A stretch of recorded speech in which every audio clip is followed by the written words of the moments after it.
Thanks for joining us, everyone. Tonight's Pathways Forum has been planned and presented by Georgian Lakehead Student Christian Fellowship. That's a club operating out of Georgian College in Barrie, Ontario, and as well as Lakehead University Christian Group, which is a club operating out of Lakehead University in Aurelia. I'm Jeff Weston from the Net, and I'm going to be your host for this Pathways event. This event's going to unfold into two parts, the first being structured questioning, where I'm going to relay some questions to Sean that have been submitted to us from students across the area. And the second is going to be an informal Q&A. This is where we turn things over to you and give you a chance to ask Sean any questions that you might have about your schooling path and how to transition into the marketplace. So all participants are going to be muted during the event. And when we move to the Q&A portion, if you have a question, just raise your hand in the reactions tab and we will get to your question.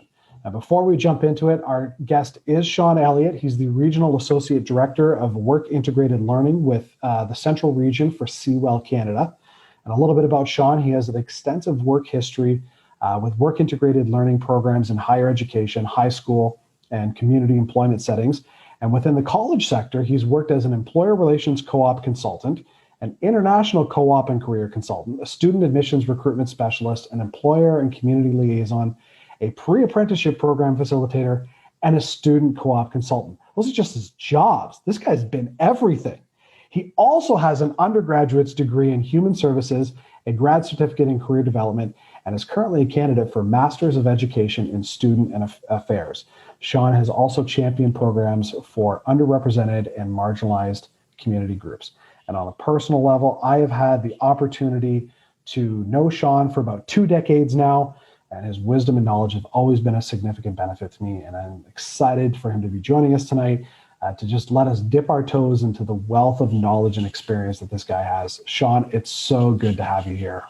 Thank you very much, Jeff. And what a privilege it is to work together with you tonight and to be able to share some of our thoughts and resources tonight. I'm looking forward to seeing what we're going to cover together. Excellent. So the whole point of tonight's forum is to assist students with their career pathways. And so whether that's, deciding which program to go into, maybe what to do midstream, or how to transition from, the college and university setting into the marketplace and what to do post-education. It can be a scary transition for many, and especially not knowing what to do if it's a new career path. And so that's the whole point of this evening. And with that, we've kind of broken up the questions into 4 main groups, kind of the beginning of school, the middle of your program, the end where you're about to transition, and then what do you do beyond that when you're actually in the marketplace and you're going, oh my goodness, I just got to figure out how to make this work. And so with that, I want to jump right in. One of the questions that we have submitted from across our area is, how do you know what credentials you need for careers that you're interested in? Excellent. Yeah. And, that's a really important question, because what that says to me when we ask that question is, what's the end goal? What are we going to need before we start something? And so some of you may be students thinking, okay, what are the credentials I'm going to need when I finish? Maybe some of you are even asking, well, what am I going to need before I start?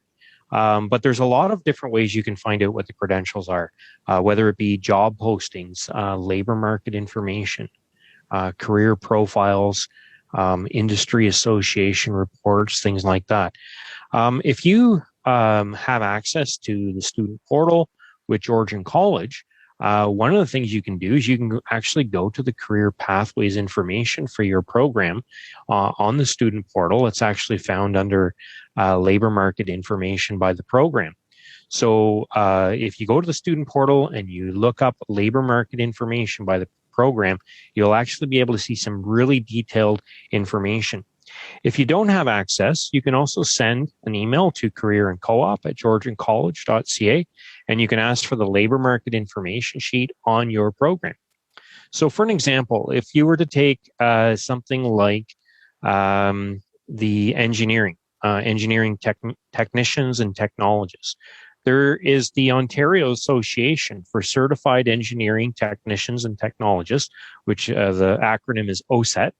And that would actually let you know that a graduate of an electrical engineering diploma program should obtain a certification with their association. And so you can find out these kind of details about the associations with each career program area on each of these sheets. Additional credential details can be found on the list of other resources that are listed on the student portal. If you go to the career planning page, for an example, you can see under student services, you can go to co-op and career, and then career planning. You can access something like career cruising, of which you should have access with your library. Now, I know the majority may be attending from Georgian here, but we also have Lakehead. You should have access to that service through Lakehead Student Affairs and Student Services as well. Or you can also inquire with your program coordinators, your professors, your placement mentors, industry reps. Like, these are people you could actually conduct what I refer to as an informational interview. I've often sat down with people and said, if you want to look at what's needed, why don't you just ask someone if you could have some time to learn more about that particular organization or that field or that profession and find out, okay, what are the certifications you need? So there's a list of things on there, such as like a research guide. You could look at Canadian careers. There's Career Crate, Career Options magazine.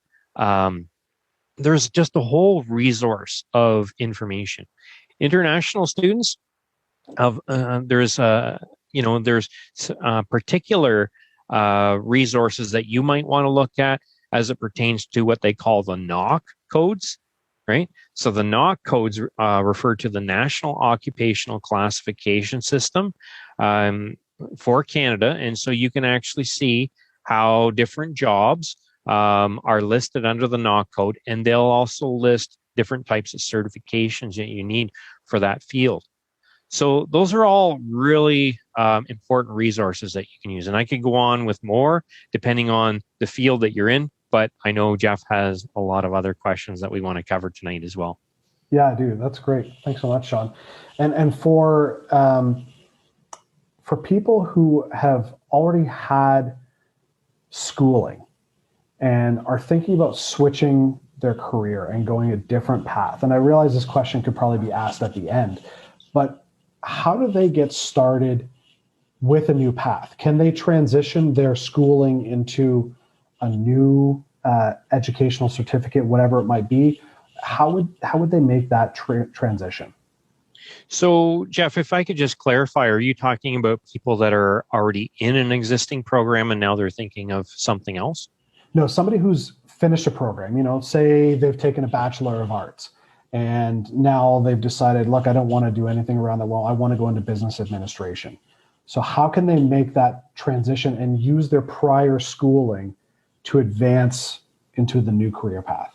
Excellent. Well, the stats are that you're not alone. Okay, recognize that. Over 75 professionals are not in the field in which they originally studied it. So it's really quite astounding. So, when I heard that statistic and I actually saw it and experienced it, in a lot of cases, we would see people with their diplomas or degrees working in fields that were not in what the area where they studied, and they're just trying to survive. They're trying to get by. And I started to think, what's this? What does this mean? And that's really kind of what fueled me to get into career development as well. But when you have graduated from a particular school program, one of the things that you could do is you can actually look at the program page for your program. And if you look at the pathways or the articulation agreements, or if you look at the transfer agreements, depending on what the school would use as a title, you'll actually be able to see other programs that are related to what you took.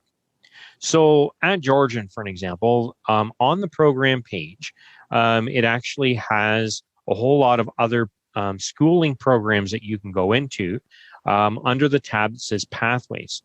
And that actually lists over 620 articulation agreements.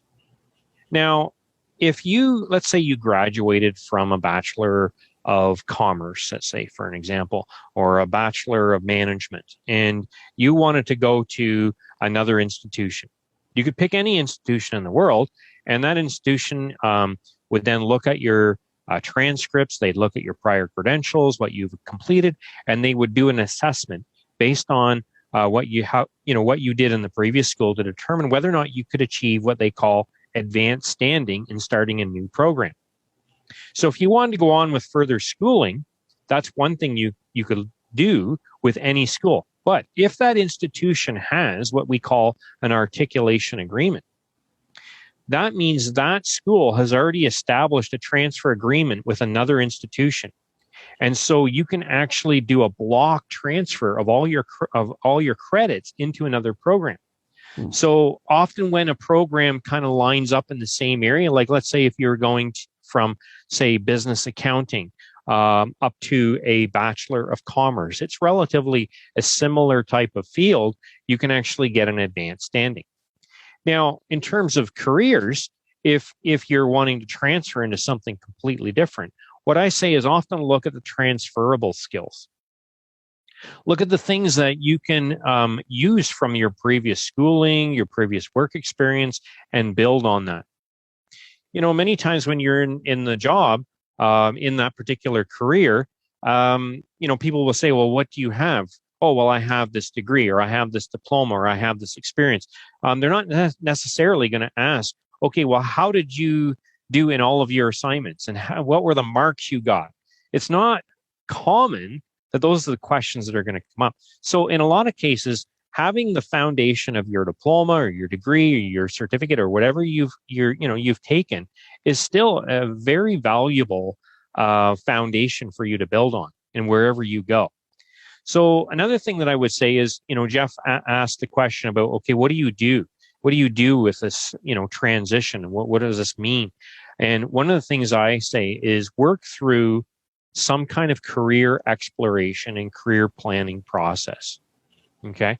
So what you want to do is you want to try and have a plan that does include your education, your skills, your interests, your needs, spiritual giftings, experience, environmental factors. There's so many things that come into play when you're trying to make a decision. Sometimes people make a decision just based on relationships. And then and then they think again after that relationship didn't work out. Oh no, what did I do? But sometimes we make decisions, huge decisions about our lives on maybe just one aspect of our lives. But a career planning expert can actually help you to sit down and go, okay, let's look at the whole gamut. Let's look at the whole range of things that are going to affect you today, and not only today, but for the future. And so I think it's really helpful for you to do that. And so even, if you are in an institution, like a college or university, you can access those kind of services through your college or your university. And in a lot of cases, I know for Georgian, the case in point here, is that you can continue accessing career counselors for at least 3 years after you graduate, right? So why not? Within the community itself, there are employment centers that you can get connected with all throughout Canada. And anyone can access those services free of charge that are paid for by the government. So, you can use those services, but they're really, really helpful. So there's other thoughts that I have. But anyways, I'll save some of those maybe for some questions later. Sounds good. Now, I guess related to this, if a student is midstream and, they've made that decision going, oh, you know what, this is just not what I want to do anymore. Is the process for transitioning to a different program the same, or does it change when you're midstream? So often when we look at the beginning of the process, when a student is getting ready to start college or university, there's quite a bit of work that has to be done to apply for the program, to check out, if you have the grades that you may need for a particular program. There could be other personal information that you need in order to apply for a program. However, when you've actually been accepted for a program in a college or university, and now you want to transfer within that institution, it's actually a lot easier. You still have to go through a process. So let's say, for an example, if you wanted to change from, say, a business accounting program into a business marketing program, it's relatively easier because it's still within the same program discipline or the academic school area. So with that, you would likely need to get approval from your program coordinator, from your co-op consultant, and then eventually you would have to hand in a request to change to the registrar's office. That is still far simpler than if you had to reapply from the outside all over again. So it's easier to make those kind of transfers when you're actually in the institution. One of the things I say is, talk to your student advisor, talk to your program coordinator, talk to your co-op consultant, whoever's involved. If you're at that spot where you already know, okay, you want to make that decision. But if it's not as serious of a decision to make, and you're just kind of exploring this right now, and you're not sure, and I always have to put this plug in. But one of the things I suggest, because I believe there's a strong relationship between experiential learning, work integrated learning, and career exploration. So one of the things I suggest to people is get involved with a program that has field placements, has co-op, has some kind of internship, anything like that. Because the more that you can actually try things, the better it's going to be. We often see that the work that you're preparing for in your program, out in the industry, is often quite different than what you're reading about in the classroom, right? So it's very important that you integrate those kind of experiences. I've seen it where people have come into programs. I know one gentleman, he came into electrical engineering, and he was stuck on thinking that this was going to set him up, and he was going to be going into a particular career where he would maybe be working on the lines with like a hydro company, a utility company. And the more that he thought about that, the more uncomfortable, the more stressed out he became, because he was not into that. He was more into technology, computer technology. And he's like, what have I done? I've taken this. So, I set him up with a robotics company. And, it's often the electrical engineering students that robotics companies often like to hire. Well, he tried that out in a co-op, and he came back just singing praises about this company. And, he loved it. And, when Georgian opened up our robotics lab, he became the ambassador for that lab. It was so exciting. And when he graduated, he had received all kinds of additional training outside of the school itself with the robotics company.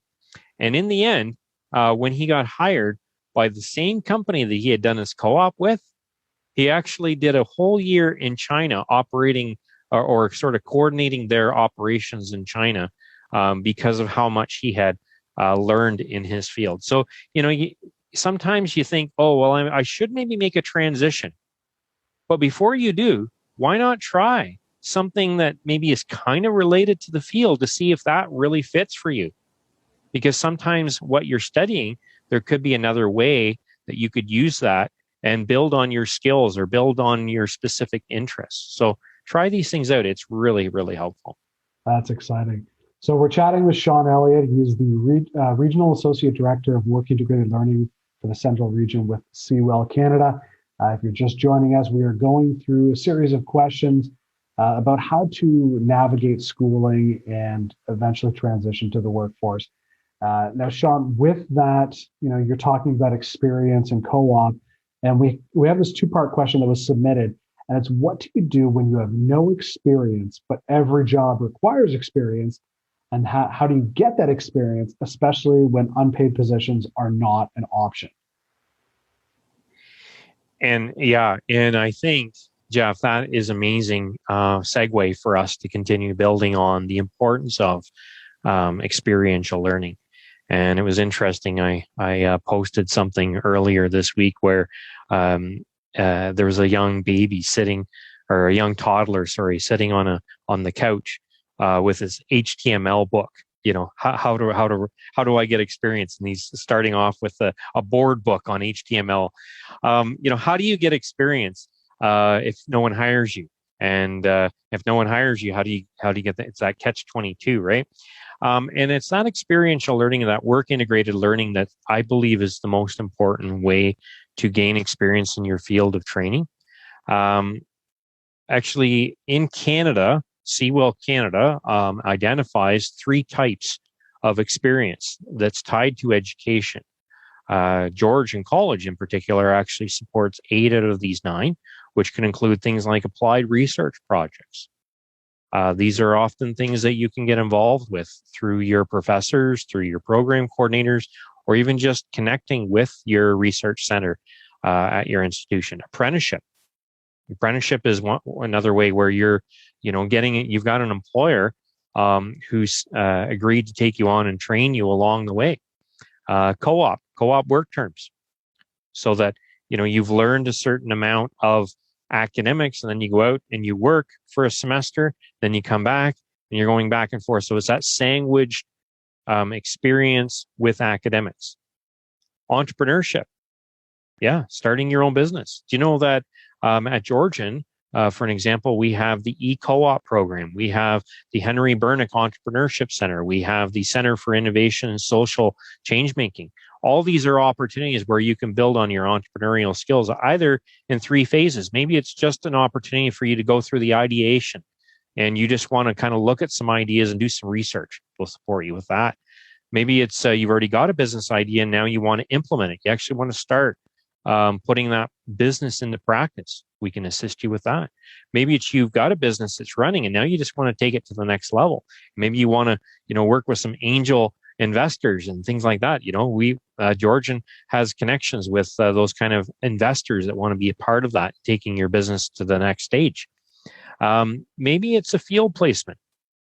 So a lot of programs have those field placements built in as a mandatory component, and there also are optional opportunities that you can participate in. A lot of programs will have internships. A lot of health-related programs will have clinical placements or professional practicums. There's also community service learning. So things like maybe like a social service worker or child and youth care, they will have service learning that are built in right into the course, where they may work with a community organization. Let's say they might be working with something like Food Bank, and they might be studying a particular demographic in the society that the food bank is servicing. And you're coming back with a data report, and that can actually be something that can help you to move forward. And you can use that as something you put on your resume to say, hey, I worked on this project, and then the 9th one is work experience, where it's voluntary, optional work experience, where schools can actually provide a credit for the work that has been assessed. So those are some different ways that you can gain experience. And I know that, unpaid options, or positions, are not an option for some of you. So if that's the case, then one of the things that I suggest is try to find survival jobs, or try to find part-time jobs or summer jobs or jobs that you are qualified, and try and find a bridge that can take you from that type of job into something that you're being trained in. Okay. Like, remember I had said earlier in our session tonight that over 75% of people are not in the field in which they trained in. Okay. But in a lot of cases, you'll find that people have used their education as a bridge to get into something else. So for an example, for years, I worked in various places like, hardware stores and building stores and pizza joints and construction jobs and staffing recruitment projects. And I did all this like to gain some experience, some knowledge and skills for, I believe, what I am doing now. Okay. And so sometimes you can use some of these, what I call survivor jobs, as a bridge to get into something else. Another thing I just want to end this question with, Jeff, is that the government's actually hosting a variety of funding opportunities to help people in gaining work experience through things like the Employment Ontario sites, the youth employment projects, skills training projects, immigrant services. So, folks, please take advantage of these opportunities. In a lot of cases, they are actually looking for people who do have barriers to employment. So sometimes you might be thinking, oh, well, I can't do that because I don't have a license, or maybe I don't have this, or I don't have that. Actually, that could actually work in your favor. So don't rule those out. Sometimes those come up from time to time, and it's an opportunity where you can build on that without the experience. Okay. And if somebody was looking for those options, where would they find that information? On the Government of Canada website? You could go to a Government of Canada, but being in Ontario, one of the things that I would suggest is to go to Employment Ontario. Georgian College in particular actually runs 3 of these locations. So if you go to Georgian College's website and you go to Community and Employment Services, you can actually see the list of services or employment sites. We have one in Barrie, one in Orillia, and one in Orangeville that serves all of Dufferin County. But you will find these sites all throughout. There's also one in the Bayfield Mall. There's immigrant services that are run by the YMCA as well. There's one down the south end of Barrie. There's one in Innisfil. So they're in every community. But if you Google Employment Ontario employment site, you should be able to find them wherever you are. Okay. Now, before we, make our way over to the Q&A section, kind of the informal portion of the night for anybody who's, got a question you want to ask, I've got 2 more questions that I want to go through. The first one is, how do I talk to a business when I'm still in school so that I've got a job lined up when I graduate? So one of the things that I'm going to come back to is the importance of the work integrated learning. That is one of the strongest ways that a graduate can secure some opportunities for employment.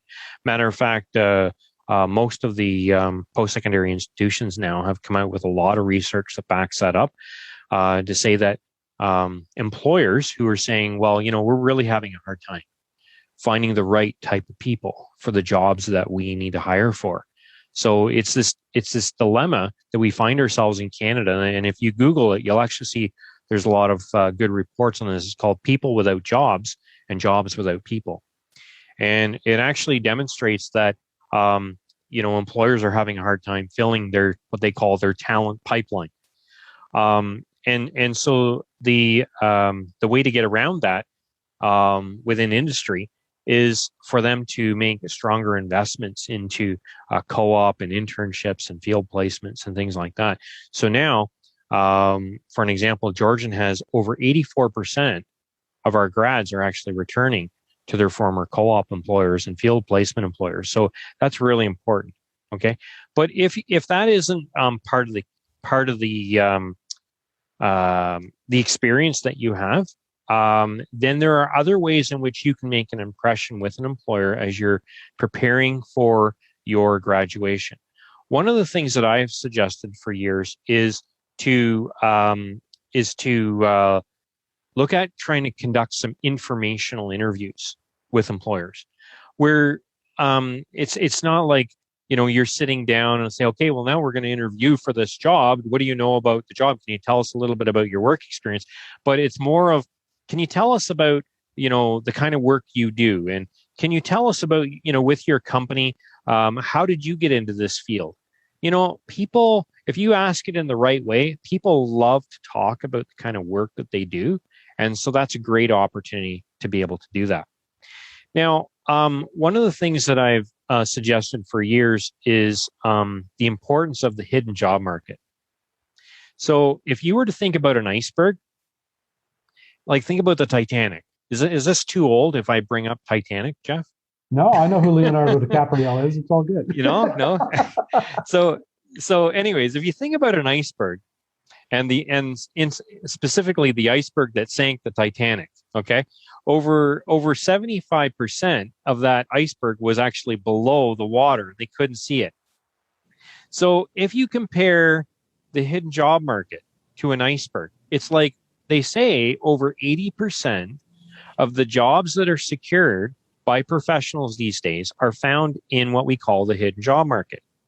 Now, the hidden job market is a representation of maybe those who you've talked to, maybe those you connect with, maybe people that you know, colleagues, former acquaintances, customers, former employers, things like that. So if you talk to the majority of people that are working in a particular profession, you ask them how they got their job. They'll say, oh, well, I heard about it through this person. I heard about it through that person. Maybe in a lot of cases, they may have still gone through some kind of human resources office, but how did they hear about it? They probably heard about it from a friend or a colleague or something like that. So why do I bring that up? Well, because if you don't actually utilize that, if you continue to put all your emotional energy, okay, into waiting for that job posting that you've applied to, your chances of success are actually going to be very slim. Okay. Because the stats are for those people who just applied to a posting that they may have seen online or in a newspaper are actually less than 10%. Scary. But I don't know how many times people say, oh, well, I've applied to these 3 jobs. Here's the postings. And they saw it online or they saw it in the newspaper or something like that. And that they think their job is done. But I got to tell you, the majority of the success is actually going to be through your networking. So if that's the case, then what I suggest is don't forget about the jobs that are posted online. Yes, you still have to do that. But if you were to actually carve this out in your days, your week's activity, what I suggest is take a, every other day, take an hour, make sure that you've applied for those jobs that, you need to, maybe follow up with some of them, but then take the rest of your time every other day and make a list of the people that you would network with and follow up with them, connect with them, send them an email, connect with them through LinkedIn, through other social media forums. And what I say is ask 3 questions. Ask every one of your contacts 3 questions. Are you hiring? If no, then move to the second question, which is if they're not hiring, then do you know someone who is hiring? Okay. And if they still say no, then move to the third question and say, okay, well, if you don't know someone who's hiring, do you know someone in the field who can help me with this? Okay. So if you ask those 3 questions and by the time you're done introducing yourself and asking those 3 questions, people are going to remember you, right? And if you can even leave them a card or send them something like that so that they will remember you. If you started off with an introduction that could be less than 30 seconds, you could do that on the phone. You could do that in a Zoom call. But then after you've asked those questions, people are going to remember, hey, you stuck out. Like, let me give you an example. Okay. I'm Sean Elliott. Jeff, I'm a certified career development and work integrated learning practitioner. I'm completing my Master's of Education in Student Affairs at Wilfrid Laurier, and I'm presently working as a Regional Associate Director with CEWIL Canada. And you know what? I'm looking to better assist people in identifying and equipping them in their talents, their skills, and their plans in life. I'm eager to inspire, to guide, and to build experiential learning opportunities for people to explore and develop career and life plans. Can you tell me how I can help you? Like, I just did that in less than 30 seconds. I did that in 25 seconds, actually. Okay. So, you could talk about the top 3 things to introduce yourself with, and then follow it up with 3 questions, like I mentioned in the example. And you're going to build a network that is going to be so strong. If you connected with 3 people, every other day, by the end of that month, you're going to have 30 sets of eyes and ears out there looking for you. And whenever they hear about a job that fits what you're looking for, they're going to let you know. That's really cool. So it really does come back to the fact that, we need community, we need connections, we need people to, build rapport with. you can't just do it on your own. We are all kind of in this together, and that's how we get ahead. That's awesome. That's really, really exciting. Now, the last question before we move to the open Q&A portion, for those of you that are watching, if you do have any questions, you can either click the reaction button and put your hand up, or if you're not comfortable going on camera, just send me a question in the chat and I'll be able to read it out as well. But the last question, it's more on the purpose of life and the path that we're on. And so how does somebody know that the path that they're on, that they've prepared for, that they're about to graduate from, is where they're meant to be? You know, from a spiritual perspective, how do they know that that's God's mission for their life? Excellent question, Jeff. And this question actually goes back to the whole thought that we started off with around credentials. We've come around full circle. And, back in the time of medieval times in the 13th century was actually the beginning of what we refer to as the career pathways. And it was actually established, believe it or not, through the church. The church actually established the beginning of formal education through a system that they called, get this, university. It was centered around one common thought that that God can also be the one who, if he's the one that's designed and created humanity, we can also study a diverse set of disciplines and trades and fields, and we can become all that we need to be, which then came around to how we had the bachelor system. So people who were just learning were, called the bachelors. The people that were now starting to learn their trade and really starting to develop certain skills would become the masters. So they would get their masters. And then those who would actually get their trade ticket, as it were, in their field would get their doctorate. All right.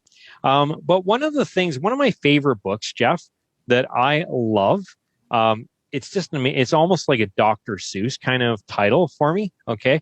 It's not Dr. Seuss though, but I'm just going to hold this up. And it says, if you knew who you were, okay, you could be who you are. And to me, that's what really puts it all together. That, you know what, one of my favorite scripture verses is, that I've been fearfully and wonderfully made. And the thing is, each one of us need to remember that there are particular giftings, there are particular skills, there are particular personality temperaments that each of us have that can help direct us in the kind of fields that we can go into. That title of the book that I was sharing you with, it goes into all kinds of things, such as, your personality type, your temperament, your skills, your interests. And it's really important that you look at that whole picture, because that can actually help you to discover where the right fit is. Right fit is a very important consideration in the human resource recruitment field, and it continues to be a part of that career planning exploration that we need to go after. And one of the things that I live by, the mantras, is make the most of every opportunity. Wherever you are, what can you do to make the most of that job? What can you do to make the most of that volunteer work experience? What can you do to make the most of that program that you're in? The more that you can build on those skills, those talents, those experiences, the training, your network and resources, the more you're going to feel like, aha, that's it. That's what I need to be doing. And that is what I live for. Like, when I see that someone has even tried something, maybe they've come back from a co-op work term and they say to me, you know what, I tried that, Sean, and I tell you, I never want to work in that particular type of company ever again. I'm like, great. Okay, well, now we know, we rule that out. But in another way, when that same person may go to a completely different environment and they realize, oh, wow, this is where I need to be. It's like that aha moment. The lights come on and they go, yeah, this is what I was made for.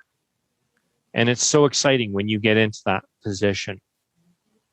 There's a part of me that says, The more that you can use your talents, the more that you can use your skills, your experience, your callings in life, the more content, the more excited you'll be, the more of a giver you'll be in society.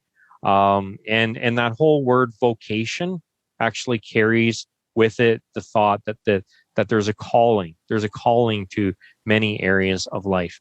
And I think, in some ways we lost that for some years, but I think that feeling, that desire, is coming back again to a lot of people. And so, just continue to pursue that. And, when we talk about the spiritual aspect, find ways to connect, find ways to search for that peace, and try and build relationship. Call out to God, call out to, others who you look up to, who have spiritual strength and guidance, and ask them for help. From what I know about our friends Jeff and Jen here, they can help you with things like that. So reach out to them. Also, the two clubs that have been supporting this event, Georgian Lakehead Student Christian Fellowship and the Lakehead University Student Christian Club, connect with them. There's opportunities where you can explore some of those questions with peers as well. Cool. That's great advice. I was talking to a friend not long ago, a couple of weeks ago, and he put the term occupation into a new perspective for me. And, he's like, an occupation is what you occupy your time with. It's the thing that you really spend your time doing. And he's like, and if you're going to occupy your time with a job, you're going to want to make sure that you do it to the best of your ability. Do it in a way that you can truly be proud of how you occupy your time. And I was like, man, that really takes having an occupation to a whole new perspective. And for the students that are on this, right now, your occupation is being a student. You're occupying your time with that. And as you consider your career path and what's on the other side, how are you going to occupy your time? And so I think, with that idea of, what's my purpose in life, my mission in life, it really comes down to how you occupy your time. And so I think that's great. Well, it's interesting you mentioned that, Jeff, because I mean, this isn't maybe for everyone, but for myself, I considered myself to be a Christian. And, when I think about Jesus, and he was working with a group of, workers, and leading this group that he called disciples. And before he died, he was trying to leave his mission with them. And they were like, well, how can you leave? How can you just leave us? They didn't quite get that. And yet he said, occupy. He said, occupy until I return. And they didn't quite get it until he actually died. And then he rose again and left them his spirit. But it's funny you mentioned about that word occupy and the occupation. And I think there was a sense in which he wanted to see, people to take the strength of what he had come to this earth for, and to take that with them into every area of society, until he would return again to be with them. That's cool. I love that. That's so good. We are talking with Sean Elliott. He is the Regional Associate Director for Work Integrated Learning with the Central Region of CEWIL Canada. And we're going to move to the Q&A portion for just a few minutes. And so for anybody who's watching, if you have any questions, like I mentioned before, kind of hit that reaction button and put your hand up. Or if you want, you could submit your question in the chat. And I have one question that's been submitted, and it's, what do I do when I'm not sure what to do with the degree that I've acquired? Yeah, and I do think that there's opportunities where you could apply for different jobs to try and build on that degree that you've taken. Go back to what were some of the things that led you to taking that degree in the first place. And then revisit that and say, okay, well, now that I've got this completed, where might this lead me?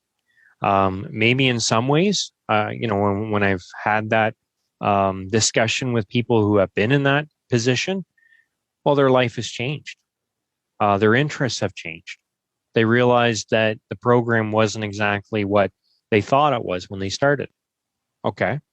So how can you use that to maybe build on the interests you do have?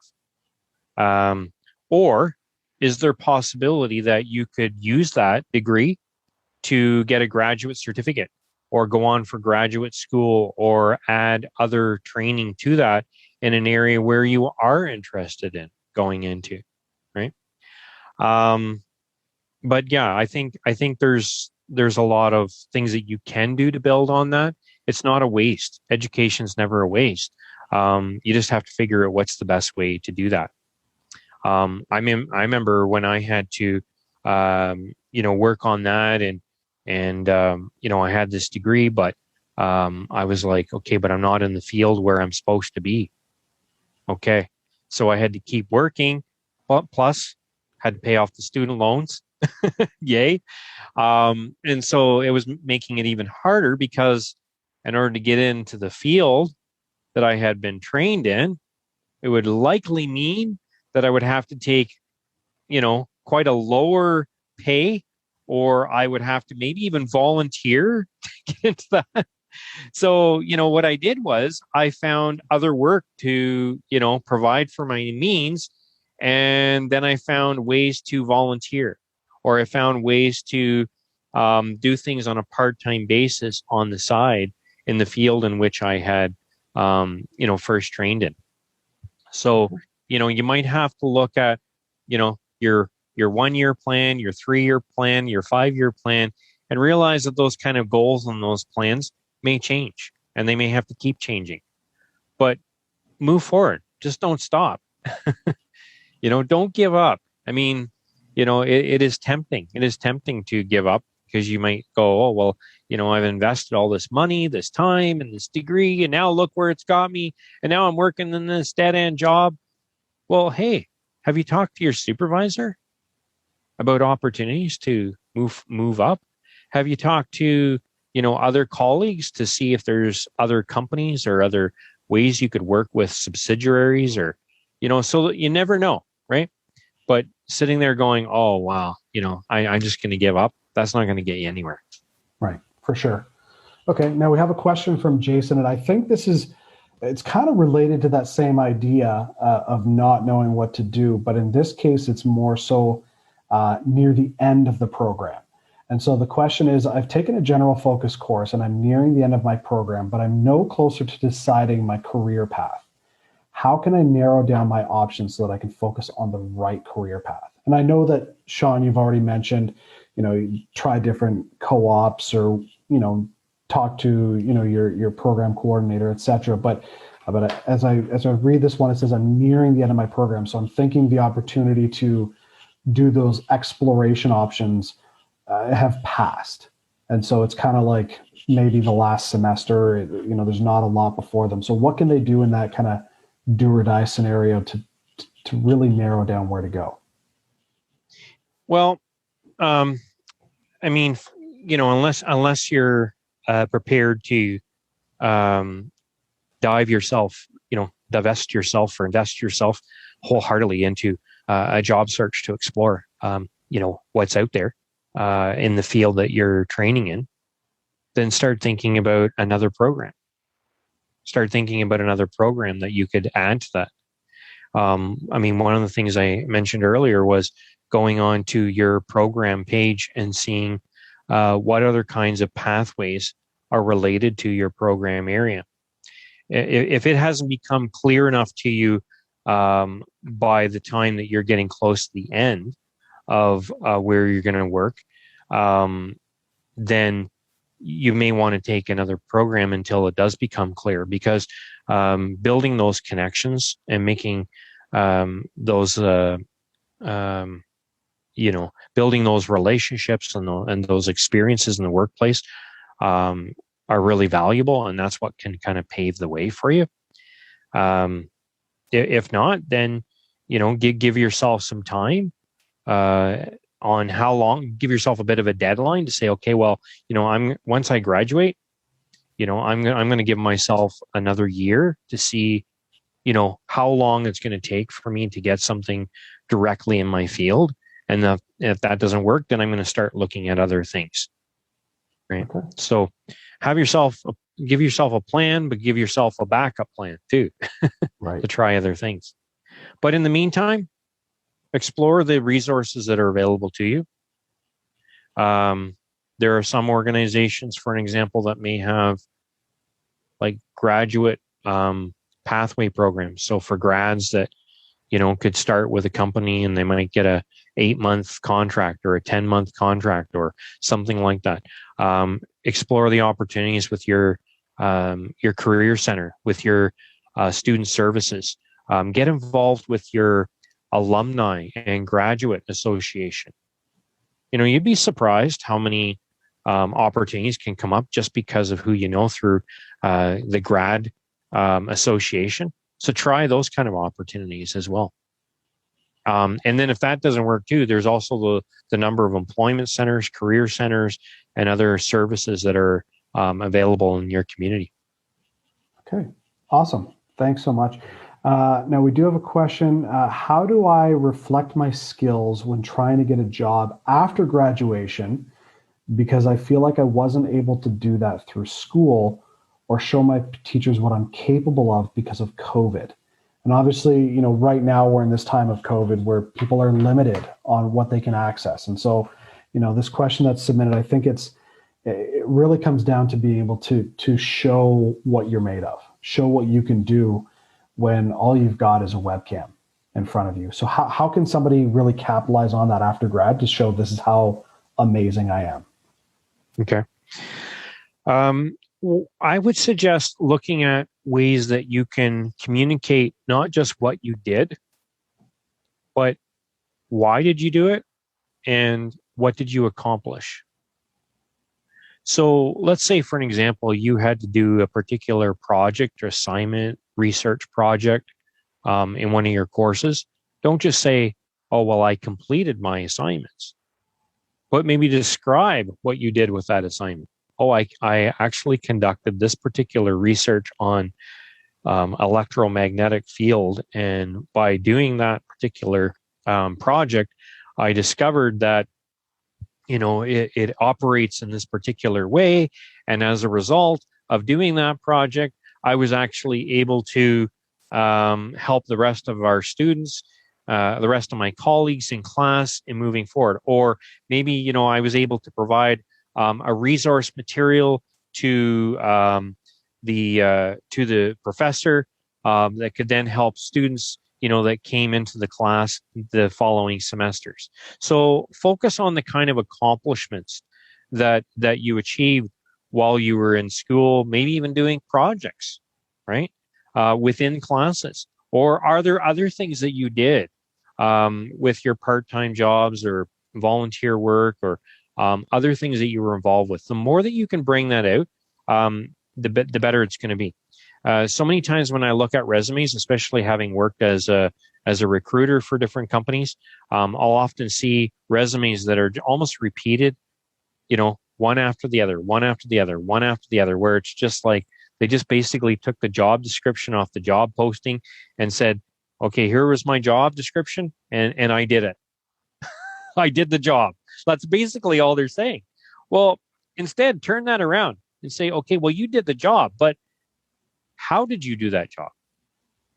If I did that particular job and Jeff did that particular job, Jeff may say, oh, well, I did it with this particular direction, and I was able to change the efficiency of how this was being accomplished because I found that it was too slow and things were getting damaged, and I was able to improve this and I was able to increase the efficiency by 15%. So he might say it that way. I could come in and I could say, oh, well, I did this job, but when I did it, I actually was able to network with the team and we worked together and we realized that there was a lot of unsafe working conditions. So we formed a health and safety committee and we actually improved the ways that we were doing the job and decreased the amount of accidents on the job. So, we could be doing the same exact job or duty but we bring out different accomplishments because of who we are. And when you describe that either in a resume or an interview or some other kind of communication with the employer, right? What that's going to do is it's going to show not only that you, of course, did your job, but it's going to demonstrate the kind of transferable skills that you have that could be brought over into something else. Okay, very cool. And as we wrap this up, one question that I've got, and this is kind of related to the fact that this forum has been presented by two different clubs, one at Georgian, one at Lakehead. Is there value in showing club engagement for prospective employers to go, look, not only was I in school doing X, Y, Z, but I was also taking part in these student clubs and I use these skills. Does that help as well in the process? I think it would help, kind of as a sideline. I think it's a nice thing to show that you've been involved. It shows that you have some extracurricular type of interests that you're involved with. It also could show some teamwork skills, some leadership skills. It could show some ways of serving your community. It could also sometimes relate to, a network. Maybe if they see, oh, well, let's say you're involved with, the Christian Student Christian Fellowship, and maybe that employer looks at it and goes, oh, I remember when I was in university, I was involved with a club like that. Oh, wow. Guess what? I met my wife there. Or someone could see that you're involved with a sports club or some other kind of club, and they're like, oh, wow, do you happen to know Julie? She works there, and we connect on another committee that we're on in the community. So you never know how sometimes that may just open up a window of opportunity or a discussion with someone. It's not necessarily going to get you the job, but it might make the interview go a little bit easier. Okay. All right. Awesome. Sean, thank you so much for joining us. It's been wonderful.